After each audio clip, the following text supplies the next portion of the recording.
ഇവിടെ ഇന്ന് ഏപ്രിൽ 4-ാം തീയതി വെള്ളിയാഴ്ച നമുക്ക് പ്രാർത്ഥിക്കാം. അമ്മേ പരിശുദ്ധമ്മേ, അമ്മേ പരിശുദ്ധമ്മേ, ദൈവമാതാവേ, കൃപാസനത്തിലൂടെ ഞങ്ങൾക്കും ഞങ്ങളുടെ ദേശത്തിനും അമ്മ മധ്യസ്ഥം തേടി തന്ന എല്ലാ അനുഗ്രഹങ്ങൾക്കും കൃപകൾക്കും ഞങ്ങളിപ്പോൾ ഹൃദയം നിറഞ്ഞ നന്ദി പറയുന്നു. അമ്മേ പരിശുദ്ധമ്മേ, ദൈവമാതാവേ, 2004 ഡിസംബർ 7-ാം തീയതി ഉച്ചകഴിഞ്ഞ് 2:30 കൃപാസനത്തിൽ സംഭവിച്ച അമ്മയുടെ പ്രത്യക്ഷപ്പെടലിനെ കുറിച്ച് തിരുസഭയ്ക്ക് സമർപ്പിച്ചിരിക്കുന്ന പഠനരേഖകളുടെ മേൽ സഭാത്മകമായ പഠനങ്ങൾ ആരംഭിക്കുവാൻ ഞങ്ങൾ പ്രാർത്ഥിക്കുന്നു. അമ്മേ പരിശുദ്ധമേ, ഭൂസ്വർലോകങ്ങളുടെ രാജ്ഞിയായ അങ്ങേയ്ക്ക് ഭൗമ സംരക്ഷണത്തിനായി പ്രപഞ്ച പ്രകൃതിയെ തന്നെ തിരുസഭ പ്രതിഷ്ഠിക്കുവാൻ ഈ പ്രത്യക്ഷീകരണം വഴി ഇടയാക്കണമേ. പരിശുദ്ധമേ, ജപമാല മാതാവേ, സകല കൃപാസന പ്രാർത്ഥനകളോടും ചേർത്ത് ഞങ്ങളിപ്പോൾ പ്രാർത്ഥിക്കുന്ന ഈ കുടുംബത്തിന്റെ പ്രത്യേക നിയോഗം മക്കളെ.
അമ്മയുടെ പ്രത്യക്ഷീകരണത്തിന്റെ ഈ അനുഗ്രഹവേളയിൽ ഞങ്ങൾക്ക് സാധിച്ചു തരുവാൻ അനിയണമേ.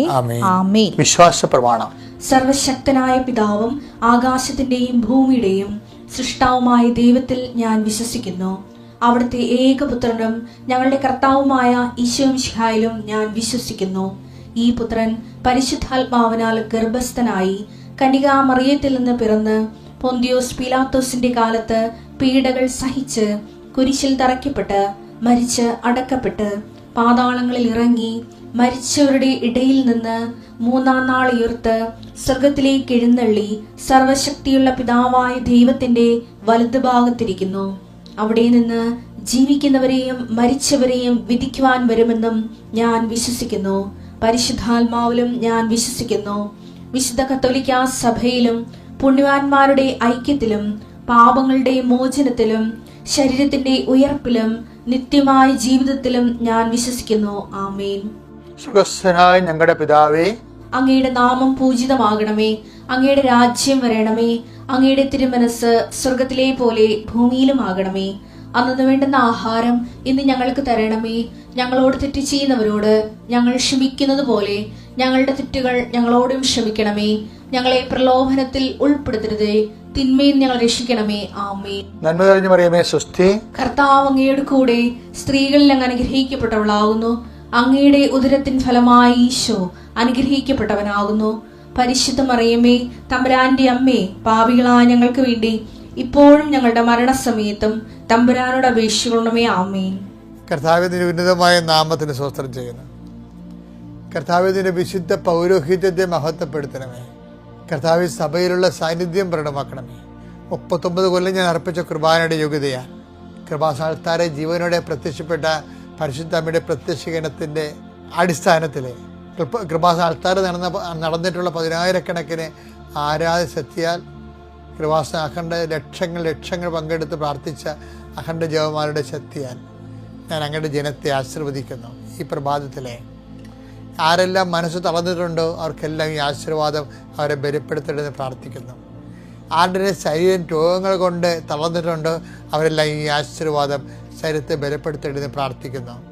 നിൻ്റെ പോരായ്മകൾ പരിഹരിക്കാൻ നിൻ്റെ എല്ലാത്തിനും പോകുന്ന നിൻ്റെ ദൈവം നിൻ്റെ കൂടെ ഉണ്ടാകട്ടെ എന്ന് പ്രാർത്ഥിക്കുന്നു. എല്ലാ വിശുദ്ധന്മാരെ, മാലാഖമാരെ, സാക്ഷികളെ, ഞാൻ ആർക്ക് വേണ്ടിയാണ് പ്രാർത്ഥിക്കുന്നത്, ആരാണ് ഈ പ്രാർത്ഥനയിൽ പങ്കെടുക്കുന്നത്, അവരെല്ലാം അവർക്കെല്ലാം വേണ്ടി മധ്യസ്ഥമാകാൻ വേണ്ടി പ്രധാന മധ്യസ്ഥ വിശുദ്ധ പരിശുദ്ധ അമ്മയുടെ മാധ്യസ്ഥയിൽ പ്രാർത്ഥിക്കുന്നു. എൻ്റെ കർത്താവിൻ്റെ ഉന്നതമായ നാമത്തിൽ നിൻ്റെ യാത്രകളെ ആശീർവദിക്കട്ടെ. എൻ്റെ കർത്താവിൻ്റെ ഉന്നതമായ നാമത്തിൽ നിൻ്റെ വരുമാന മാർഗങ്ങളെ ആശീർവദിക്കട്ടെ. എൻ്റെ കർത്താവിൻ്റെ ഉന്നതമായ നാമത്തിൽ സഭയുടെ അധികാരത്തെ കുറിച്ചിൻ്റെ അടയാളത്തിൽ ദൈവത്തിൻ്റെ ശക്തിയാൽ നിൻ്റെ ഓരോ നടപടികളെയും കർത്താവ് ആശീർവദിക്കട്ടെ. നിന്നോട് സംസാരിക്കുന്നവരെ, ഇന്ന് തീരുമാനമെടുക്കേണ്ട വിഷയങ്ങളുടെ മേൽ കർത്താവിൻ്റെ ചൈതന്യം പറന്നിറങ്ങട്ടെ എന്ന് പ്രാർത്ഥിക്കുന്നു. ഇന്ന് എഴുതേണ്ട പേപ്പറുകൾ, ഇന്ന് ഒപ്പിട്ട് കൊടുക്കേണ്ട രേഖകൾ കർത്താവ് ആശീർവദിക്കട്ടെ, അതിന് ഫലം ഉണ്ടാകട്ടെ എന്ന് പ്രാർത്ഥിക്കുന്നു. നീ ഇന്ന് എവിടെയെങ്കിലും ഒപ്പിടുമ്പോൾ എൻ്റെ അച്ഛൻ്റെ രാവിലെയുള്ള പ്രാർത്ഥന നീ ഓർക്കണം. എന്താ കാര്യം? അത് നീ ഓർത്ത ആ സമയത്ത് കർത്താവ് നിന്നെ അനുഗ്രഹിച്ചു എന്ന് നിനക്ക് മനസ്സിലാക്കാം. കർത്താവെ, വിവാഹവുമായി ബന്ധപ്പെട്ട പോക്കുവരവുകൾ, യാത്രകൾ, സ്ഥലവുമായി ബന്ധപ്പെട്ട പോക്കുവരവുകൾ, യാത്രകൾ എല്ലാം സമയത്ത് പ്രാർത്ഥിക്കുന്നു. ജീവിത പങ്കാളി കിട്ടാത്തവരുണ്ട് ഈശോയെ. വർഷങ്ങളായിട്ട് ജീവിത പങ്കാളി ആഗ്രഹിച്ചതും കിട്ടാത്തവരുണ്ട് ഈശോയെ. അവരെല്ലാം നീ ഇപ്പോഴും ആശീർവദിക്കണേ പ്രാർത്ഥിക്കുന്നു. സ്ഥലങ്ങൾ വിൽക്കാൻ ആഗ്രഹിക്കുന്നവർ, വാങ്ങാൻ ആഗ്രഹിക്കുന്നവർ, അടിച്ചുറപ്പുള്ള വീട്ടിൽ കിടക്കാൻ വേണ്ടി ആഗ്രഹിക്കുന്നവർ, കർത്താവ് പട്ടിണിയായാലും ഉറപ്പുള്ള വീട് കിട്ടിയാൽ മതി എന്ന് ഓർത്ത് കണ്ണീരോടെ പ്രാർത്ഥിക്കുന്നവരെ അച്ഛനെ ഈ നിമിഷം ആശീർവദിക്കുന്നു. ഭവനം ലഭിക്കാൻ വേണ്ടിയുള്ള നിൻ്റെ ആശ്രയങ്ങൾ, നിൻ്റെ കുഞ്ഞുങ്ങളുമായിട്ട് സമാധാനത്തിൽ പൊറുക്കാൻ വേണ്ടിയുള്ള നിൻ്റെ ആഗ്രഹങ്ങൾ കർത്താവ് ആശീർവദിക്കട്ടെ. നിൻ്റെ ഭവന നിർമ്മാണത്തിനോ, വഴിക്കോ, വീടിനോ, സ്ഥലത്തിനോ, വെളിച്ചത്തിനോ, വെള്ളത്തിനോ നിനക്കുണ്ടാകുന്ന തടസ്സങ്ങളെ യേശുക്രിസ്തുവിന്റെ ഞാൻ ബന്ധിക്കുന്നു. കർത്താവിൻ്റെ കാരണം നിന്നെ ആവശ്യിക്കട്ടെ പ്രാർത്ഥിക്കുന്നു. നീ ബന്ധുക്കൾ, സ്വന്തപ്പെട്ട ഒരു സഹോദരങ്ങൾ, പല പല വിഷയങ്ങൾക്ക് ഇപ്പോഴുണ്ടായിരിക്കുന്ന എല്ലാവിധ തടസ്സങ്ങളും യേശുക്രിസ്തുവിനകത്ത് മാറുകയും കർത്താവിൻ്റെ കൃപ നിന്നെ ആവശ്യിക്കുകയും ചെയ്യട്ടെ. എൻ്റെ കർത്താവിന് ഉന്നതമായ നാമത്തിൽ നീ ഇന്ന് തിരിച്ചു വരും. നിൻ്റെ എല്ലാ ഉദ്യമങ്ങളും ഉത്തരവാദിത്തം പൂർത്തിയാക്കിക്കൊണ്ട് രാത്രി നീ തിരിച്ചെത്തുന്നതുവരെ കർത്താവ് നിൻ്റെ കൂടെ, നിൻ്റെ വലത്തും ഇടത്തും വീട്ടിലും വഴിയിലും ജലത്തിലും കരയിലും മുകളിലും ഹൃദയത്തിലും തിരിച്ച് കർത്താവിൻ്റെ ചൈതന്യം നിറഞ്ഞു നിൽക്കട്ടെ. തിരിച്ചു വരുന്ന സമയത്ത് പരിശുദ്ധ ദൈവമാതാവ് നിന്നെ എതിരേൽക്കട്ടെ. ഈ ദൈവരാജ്യം നിങ്ങളിൽ നിന്നെടുത്ത് ഫലം തരുന്ന ജനതകൾക്ക് നൽകപ്പെടുക. അങ്ങനെ ഒരു ഭയങ്കര ഒരു വാക്കുണ്ട് ബൈബിളിൽ. മത്തായി ശ്ലീഹായുടെ സുവിശേഷം 21:43 വായിച്ചേ. അതുകൊണ്ട് ഞാൻ നിങ്ങളോട് പറയുന്നു, ദൈവരാജ്യം നിങ്ങളിൽ നിന്ന് എടുത്ത് ഫലം പുറപ്പെടുവിക്കുന്ന ജനതയ്ക്ക് നൽകപ്പെടും. എന്താണ് അത്? ഭക്ഷണവും പാനീയവുമല്ല, നീതിയും സമാധാനവും പരിശുദ്ധാത്മാവിന്റെ സന്തോഷവുമാണെന്ന് നമ്മൾ 14-17 വായിക്കുന്നില്ലേ റോമ? അതാണ് ദൈവരാജ്യം. ആ ദൈവരാജ്യം, ആ സന്തോഷം നിങ്ങളിൽ നിന്ന് എടുക്കുമെന്ന്. പണിയായില്ലേ? സന്തോഷം നിങ്ങളിൽ നിന്ന് എടുക്കും. എന്താണ്? സന്തോഷം അനുഭവിക്കാൻ അർഹതയുള്ളവർക്ക് കൈമാറുമെന്ന്. അതെന്താ? ഇന്നൊരു രസമുണ്ടായി. ഇന്നൊരു സാക്ഷ്യം ഞാൻ ആൾക്കാരെ കേട്ടോണ്ട് നിൽക്കുകയാണ്. അപ്പോൾ ഒരു ചേച്ചിയുടെ സാക്ഷ്യങ്ങളാണ് ഈ ദിവസങ്ങൾ പറഞ്ഞ സാക്ഷ്യങ്ങളാണ്. അപ്പം അവർ ഇതില്ലേ, സാരി, ചുരിദാറ്, പാവാട ഇതൊക്കെ കൊണ്ടുനടന്ന് വിൽക്കുന്ന പാവപ്പെട്ട സ്ത്രീയാണ്. അവിടെ ജോലിയാകുമല്ല, ചിലപ്പോൾ 1000-200 രൂപ ഒരു മാർജിൻ കിട്ടിയെങ്കിൽ അതുകൊണ്ട് കഞ്ഞി വെച്ച് പോകുന്ന ഒരു പാവപ്പെട്ട സ്ത്രീയാണ്. അപ്പോൾ അവർ വീട്ടിൽ ചെന്നപ്പോൾ അവരൊരു പാവാട എന്തോ ചുരിദാറ എന്തൊക്കെ എടുത്തു. പക്ഷെ ഒരു 5-8-10 കൃപാസന പത്രം അവർക്ക് കൊടുത്തു. നിങ്ങളിപ്പോൾ വീട് വീഴാൻ തോറും നടക്കണതല്ലേ, ഇതുകൂടി കൊണ്ടേ കൊടുത്തേക്കാൻ പറഞ്ഞു. അവരാ കൃപാസനം പത്രം സന്തോഷത്തോടെ സ്വീകരിച്ച് ഒരു വീട്ടിൽ ചെന്നു. അവരെ വീട്ടിൽ കൊടുത്തു. അപ്പോൾ ആ വീട്ടുകാരത്തി പല പ്രാവശ്യം അവരൊക്കെ ഉണ്ട്, പരിചയമൊക്കെ അവർക്ക് പത്രമൊക്കെ കൊടുത്ത് പത്രമൊക്കെ അവർ വായിക്കുന്നുണ്ട്. അവർക്ക് പത്രം ഇഷ്ടപ്പെടുന്നുണ്ട്. നല്ല സുവിശേഷ വേലയാണത്. അവർക്കത് മനസ്സിലാകുന്നുണ്ട്. ഇവരോട് ഒരു ബഹുമാനമുണ്ട്. അപ്പോൾ ഇടി മകളെ, നിനക്ക് യൂറോപ്പിൽ പോയി ജോലി ചെയ്യാൻ ആഗ്രഹമുണ്ടെന്ന് ചോദിച്ചു. ഉടനെ പറഞ്ഞ്, ഞാനിവിടെ പോകാം, ഞങ്ങൾ സ്വപ്നം പോലും കണ്ടിട്ടില്ലെന്ന് പറയും. കാര്യം ഈ പാവപ്പെട്ടോണ്ട് ഇത് വെച്ചാണല്ലോ ജീവിക്കണത്. നിനക്ക് മനസ്സുകൊണ്ട് പറയാം. ഉടനെ ഭർത്താവ് ചോദിക്കും, ഇങ്ങനെ ചോദിക്കണില്ല, പോകാൻ പറ്റുമോ എന്ന് ചോദിക്കും. നീ പോ, ചിലപ്പോൾ മാതാവ് നമുക്ക് തന്നതായിരിക്കും. അപ്പോൾ അവരുടെ മക്കൾ, ഈ യൂറോപ്പിൽ ഇവരുടെ മക്കൾ അവിടെ യൂറോപ്പിൽ താമസിക്കുക. അപ്പം അതിൻ്റെ ഒരു കുഞ്ഞ് ജനിക്കണുണ്ട്, അതിൻ്റെ എടുക്കണം, അതിൻ്റെ ഒരു പരിചരണം നടത്തണം, അത്രയേ ഉള്ളൂ. നല്ല കാശ് കിട്ടും. ഇപ്പോൾ 10-60,000 രൂപ, ഒരു 10-40,000 രൂപ മാസം കൊടുക്കും.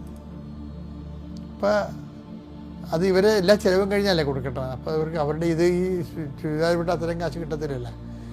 പക്ഷെ അവർ സാക്ഷ്യം പറഞ്ഞിട്ട് പോയെന്ന് അറിയുമോ, അവരങ്ങനെ പോയിട്ട് ഇപ്പോൾ ഒരു 3 വർഷത്തേക്ക് അതിനേക്കാൾ ശമ്പളത്തിൽ യൂറോപ്പിൽ ആ വീട്ടിൽ തന്നെ ജോലിയൊക്കെ കിട്ടി. 3 വർഷം. അപ്പോൾ എത്രയോ 10-15 ലക്ഷം രൂപയുടെ.